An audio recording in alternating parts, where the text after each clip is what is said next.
Thank you so much. It is a real joy to get to spend a night together like this. So that song was a song that was inspired by an interesting landscape in Australia. We're starting in the southern hemisphere. And that song was a song called Lake Taburri, and the landscape of that lake is a lake on one side, and on the other side of the hill is the beach. So it's a beautiful collection of waters. And we're going to bring it up to a closer lake. And imagine, if you will, a summer's day on a lake in Minnesota, up north, with a bunch of kids running around having a grand old time. This song is called Clearwater.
Thank you so much, and thanks to David and Ali. They'll be back later on in the set. We're going to continue with the song that really started Hemispheres. This is another lake song, and this one really is close to home. This one is, I wrote looking out at Flathead Lake and over the mountains there. Some of you probably know the exact spot where I was. And when I wrote this song, I just really felt like it needed some cello. And luckily, a fantastic and beautiful mutual friend of ours had introduced us to each other only a few days prior. And so I invited Myron over to my house, and within the first 20 seconds, I knew that this was a musical friendship that would last a long time, and it has blossomed into both those things, musical and friendship.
Hey, y'all, you're watching the Myrna Soundstage. If you're not in the studio audience, that means that you are somewhere on the Webernets. And I've just heard a show, a great show, with Hemispheres and Amber Olsson.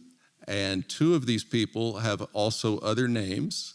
That's Kate Plummer, and that is Marin Haynes Marcassini.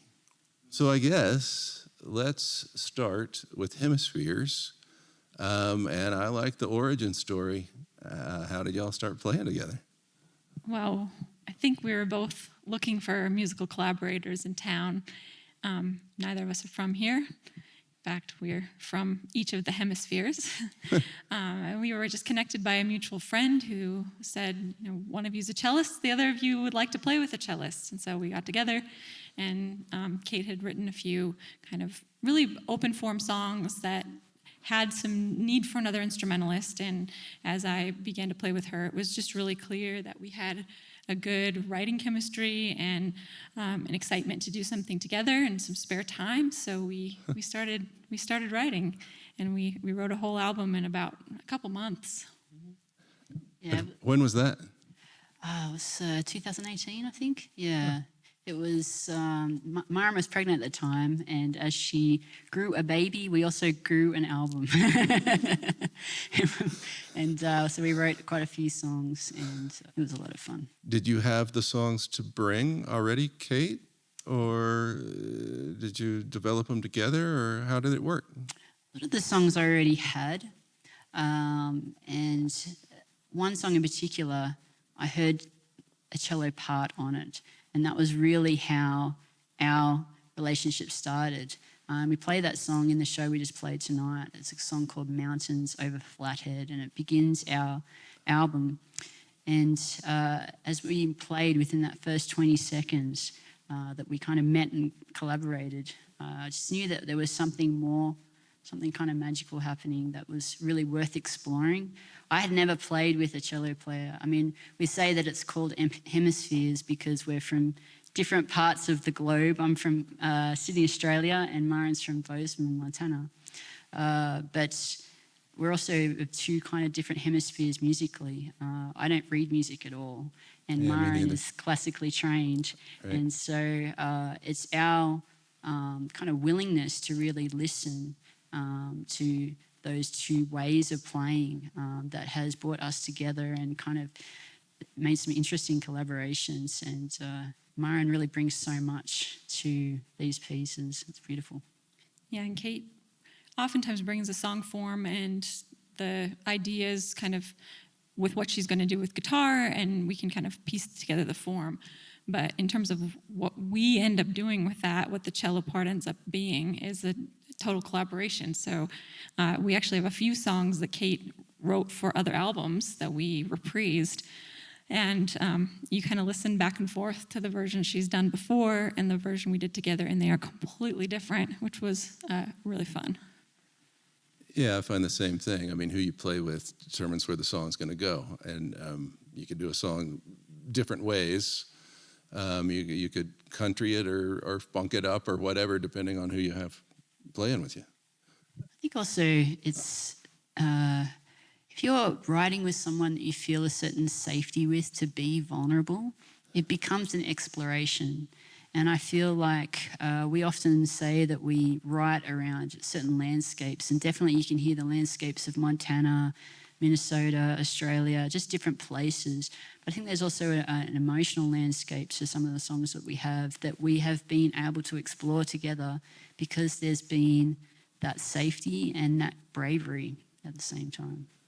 So, I mean, you or at least started the songs if you didn't make them up completely, right? It's a collaboration, but who writes the cello parts in the songs where the cello takes the melody?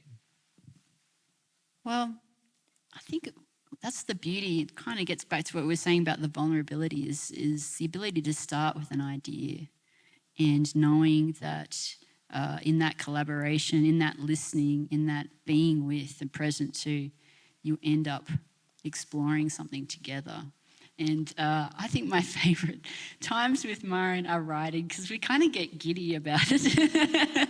We just have so much fun. And it's great. So I may bring those, but they really blossom within those sessions. And so I think there's just an exploration musically, and there's also an exploration as we talk about the idea or the concept behind it. That was definitely the case with The Good Cupboard, as we kind of processed in the grief of losing our grandparents and just the feeling of that second home. And as that unfolded, it just overflowed into the music. And so Myron is so receptive and so great at picking up on those things. She writes beautiful melodies.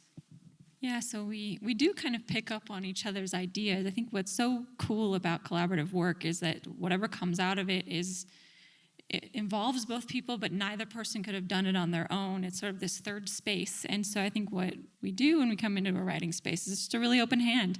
We try something, and sometimes we like it, sometimes we really don't like it, and sometimes one of us likes it and the other doesn't. Oh yeah, well that's the tough part, right?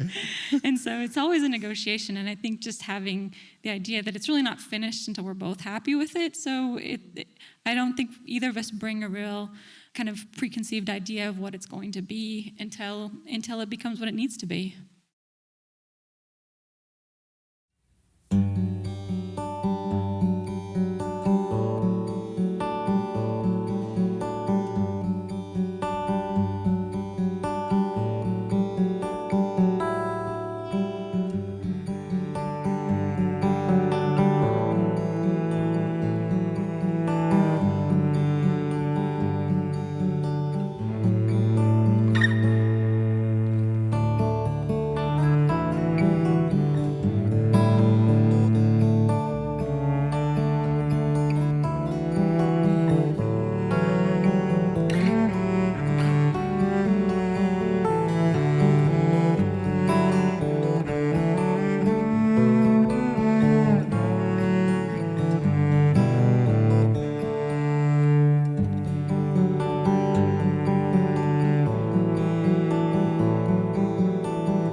Got one more original for you here. And this one is a very exciting little tune because you are the first to hear it.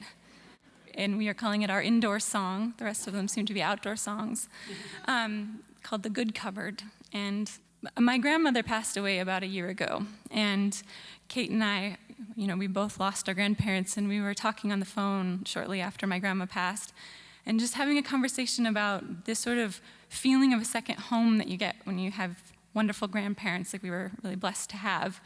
And so Kate wrote this wonderful, jubilant little piece, and I'll let her talk about The Good Cupboard. Well, the reason it's called The Good Cupboard is that there was this cupboard up high where I feel like my grandma would put things that she intentionally bought for people. So there was dark chocolate for my grandfather. There was little, candies and things. Well, actually, we didn't call them candies. We called them lollies. But like little chocolate bars and things. And then, of course, she had some licorice there for herself. And it wasn't a reward cupboard. It was just when she wanted to give you something special. And so I was telling Myron about that, and she was like, oh, yeah, I know. It's my grandparents' house. I know exactly where such and such spoon was, in what drawer. Like there's just this sort of familiarity that we have with places that are no longer actually present. There's just such a beauty in that familiarity. And this is a place I felt the most safe, was at my grandparents' house. And we recognise that isn't everybody's experience, but we do hope that this resonates for you in whatever second home, kind of place where you can just walk up to the fridge and nobody kind of asks you what you're doing.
Is there any improvisation?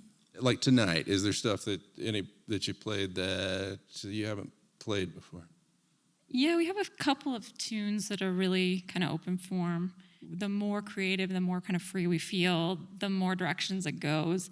And so I think it takes on a different form a lot of the time. But then, it's all folk music. It's really in the folky style. So sometimes, different things will happen in terms of ornamentation, in terms of where the melody kind of goes. I'm sort of like Paul Simon. I don't like to play the same thing every time. If there's sort of a verse chorus, I want every verse to be a little different and every chorus to be a little different. So on the paper, it's the same. But every time I play it, it's a little different.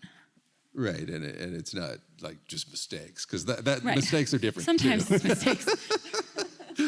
Yeah, but as Victor Wooten says, there are no wrong notes. Yeah, well, if you embrace this. If you play it cool and keep it rolling, then Kate, what is it with you and water?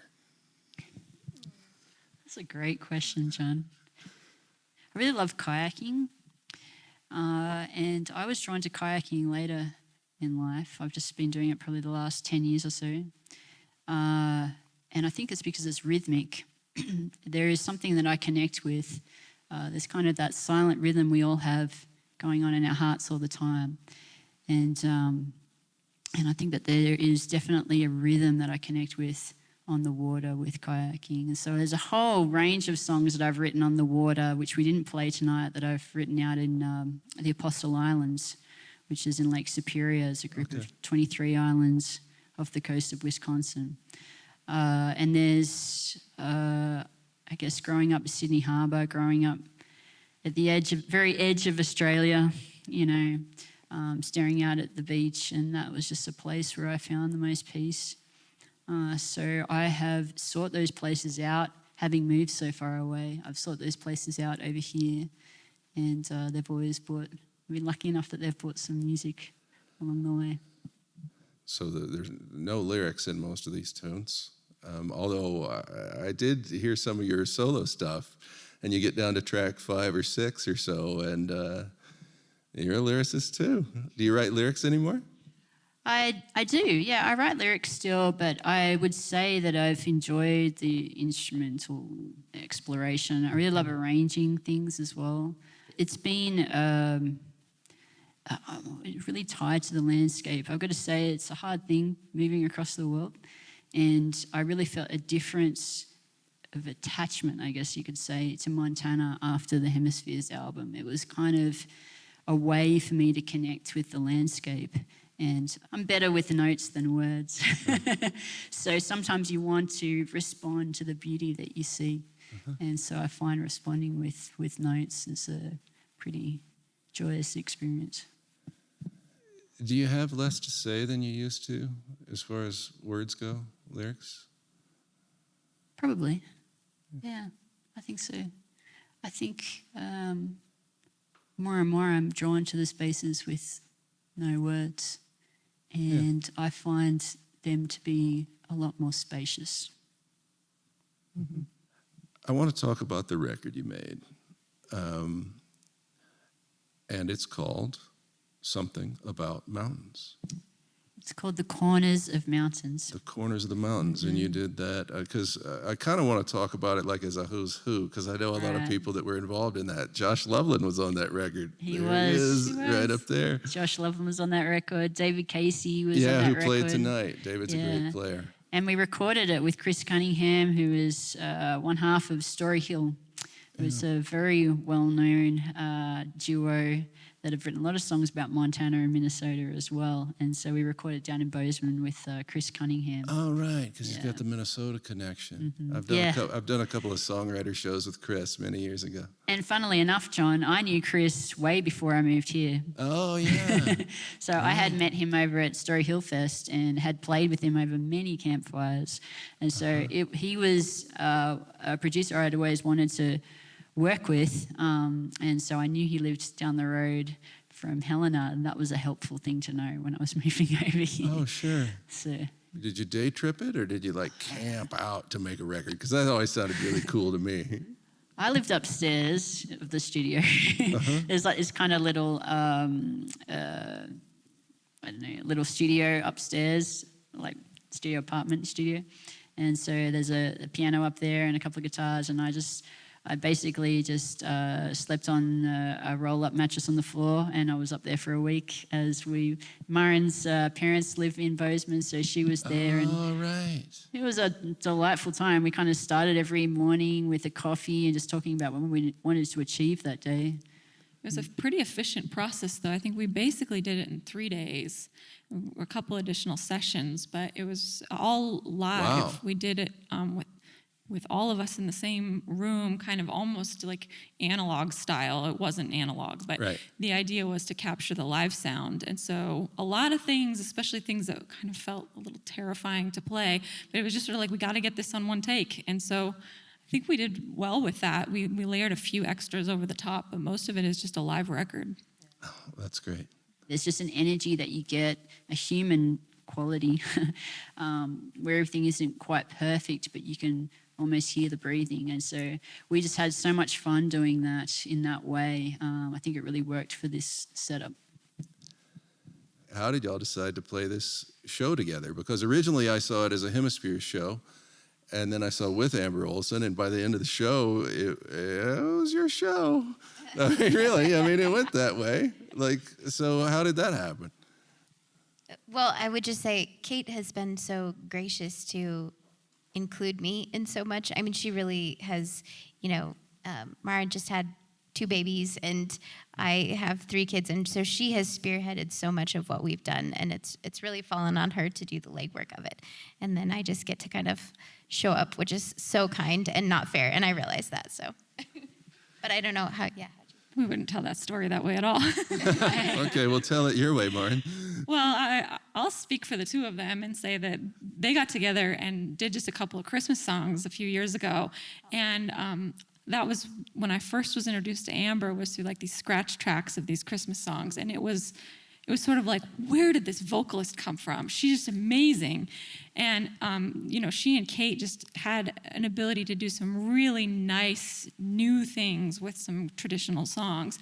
And so I think we just became really enamored with the idea of working with a vocalist who was so great. We were gigging out a lot, and we kind of had a space for another member of the band, and some need for something that really got the crowd involved.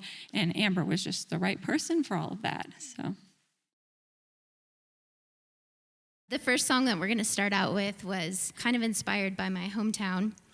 And I just thought it only fitting, we have Sydney, Australia represented. We've got New Zealand. We've got some inspiration from Seattle. I just thought maybe I would bring the Ep.18, Montana vibes. So this song is called Just a Memory Anyway, and it's just kind of the idea that you can kind of go back to the location, but you can't really go back in time. So that's the idea.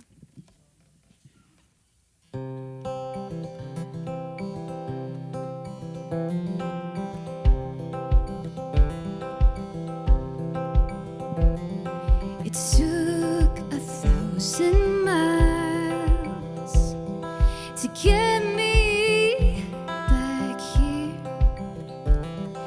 And this old place looks much the same, even after all these years. I missed it then, I miss it now.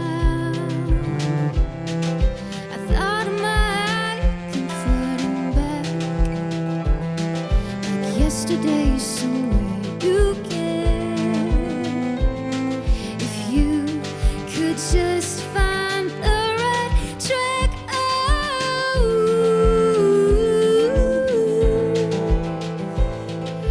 Time has come and made its change.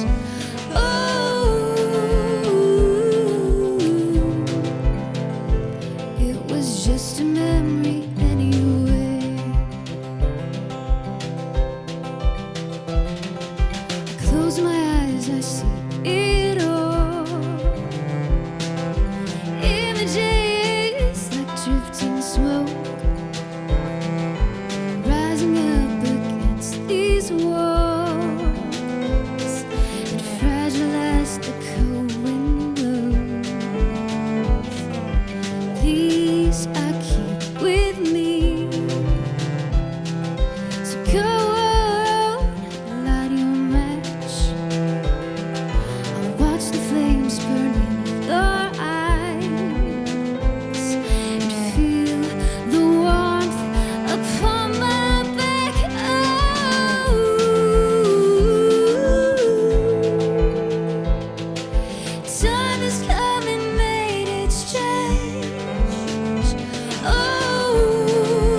Thank you so much.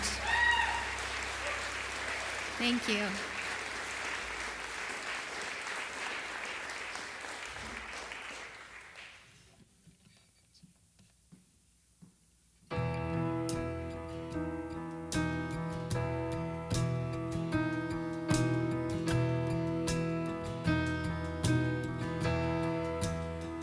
I'm gonna use you to hide my wounds.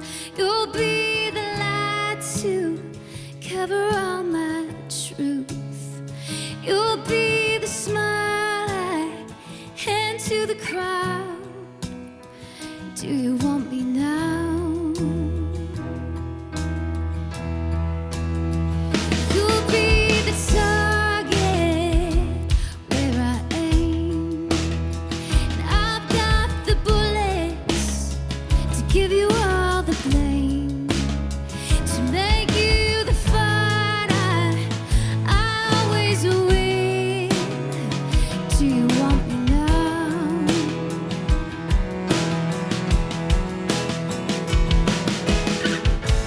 You can come close and touch and taste and feel. You should know you're part of the deal.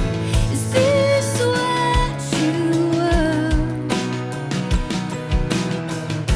Am I what you want?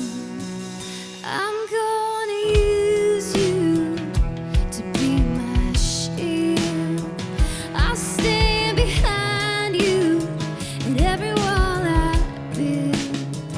You'll catch the arrows as they rain down. Do you want me now?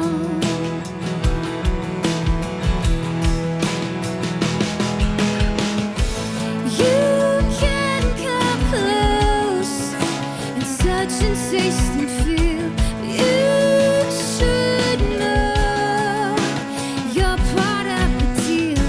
Is this what you want? Am I what you want? Get up now, while you can. You should know who I am. Get up now, while you can. You should know who I am.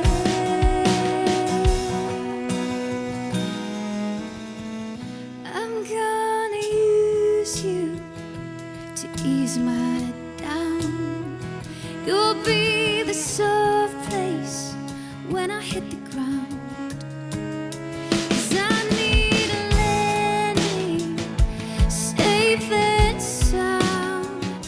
Do you want me now?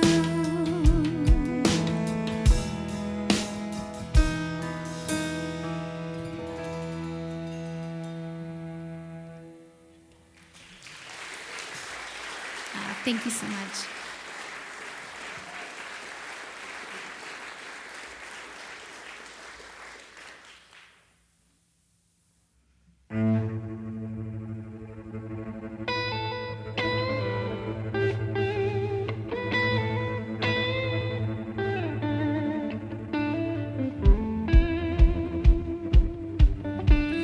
I don't wanna break you, wish I could arrange you, make you a little more like me.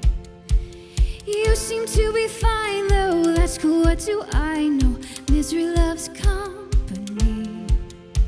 You're moving on with every single step, and I can't stand the thought of being left. 'Cause what if you're happy and I'm not? What if you fall in love and I don't? What if your kingdom rises above the ash and I'm left stuck here in the smoke? What if it turns out all along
Amber, what have you been up to musically lately?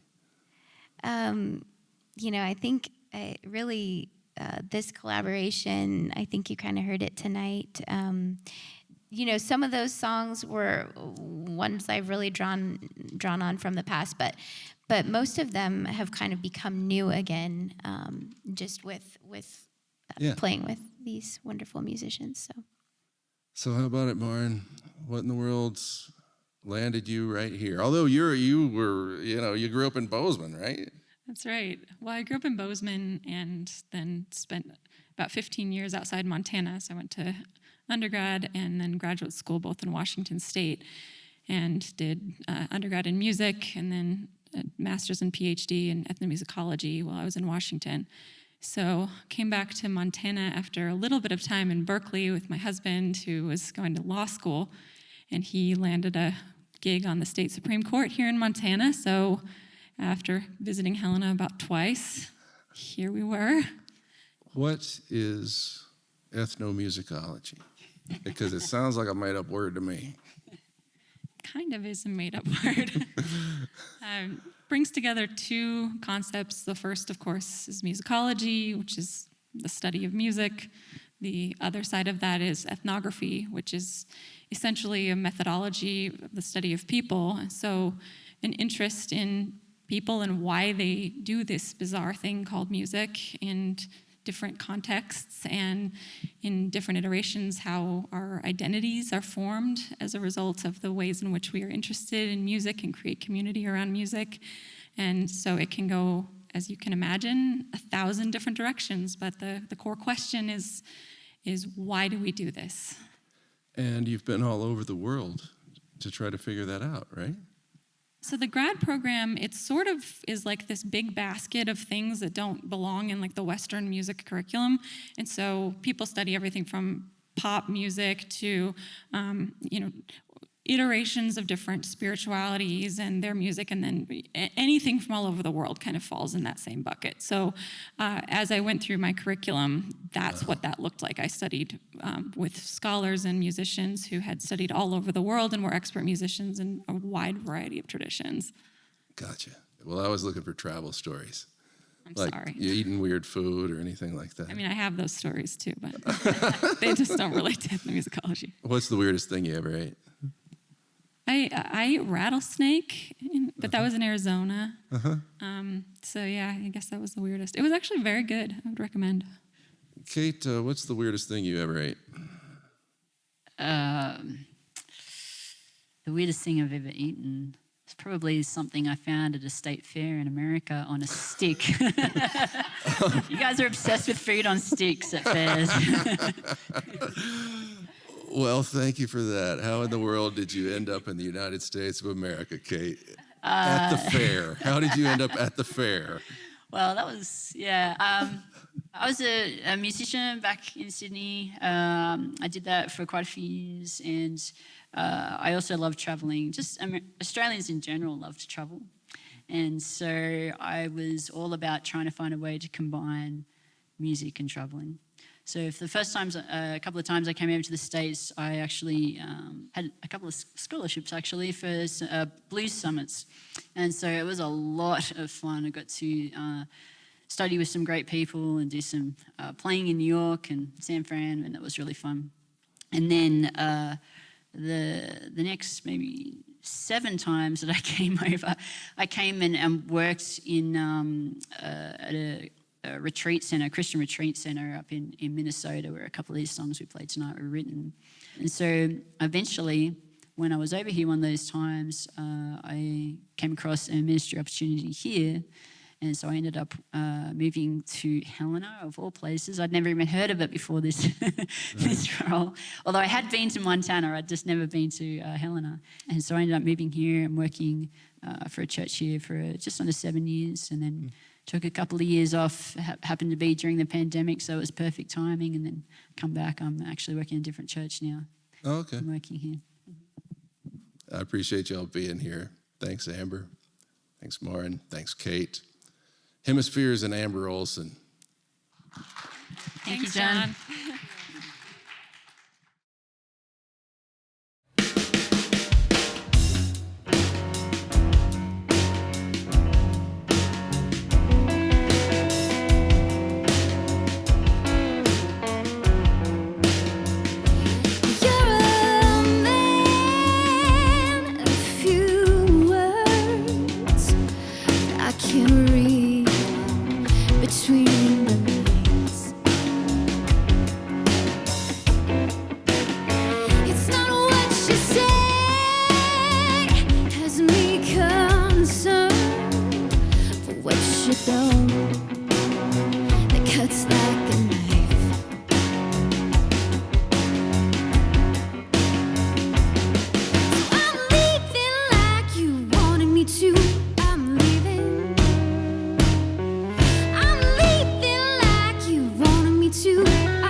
I'll walk all over you.